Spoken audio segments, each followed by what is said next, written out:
তুমি আমায় থাপ্পড় মারলে কেন? আরে আমি তোমাকে থাপ্পড় মারিনি, তোমার গালে ওই মশা কামড় দিচ্ছিল, আমি ওই মশাকে থাপ্পড় মেরেছি। কই মশা? এই যে।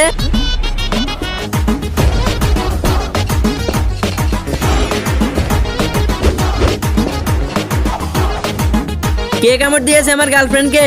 আমি কামড় দিয়েছি, কি করবি বে? আমি কিছুই করতে পারবো না, কিন্তু আপনি যদি গিয়ে না বলেন যে আমি ওকে না আপনাকে থাপ্পড় মেরেছিলাম, তাহলে ও আমার সাথে ব্রেকআপ করে ফেলবে। প্লিজ মশা ভাই, আপনি একটু আমার সঙ্গে গিয়ে বলেন না। আচ্ছা ঠিক আছে, বলে দেবো, কিন্তু তার বদলে তুই আমাকে 1 গ্লাস তাজা মানুষের রক্ত দিবি। আচ্ছা ঠিক আছে, আমি দিয়ে দিব। চলে এসেছি, এখন বলে দাও। এ তোমাকে না আমাকে থাপ্পড় মেরেছিল, এতে ওর কোনো দোষ নেই। সরি বেবি, আমাকে ক্ষমা করে দাও, আমি তোমাকে ভুল বুঝেছিলাম। Okay baby. চলবে, আমি আমার ওয়াদা পুরা করেছি, এখন তুই তোর ওয়াদা পুরা কর। ঠিক আছে, তুমি এখানেই থাকো, আমি এখনই আসতেছি। এই নাও, রক্ত পান করে নাও।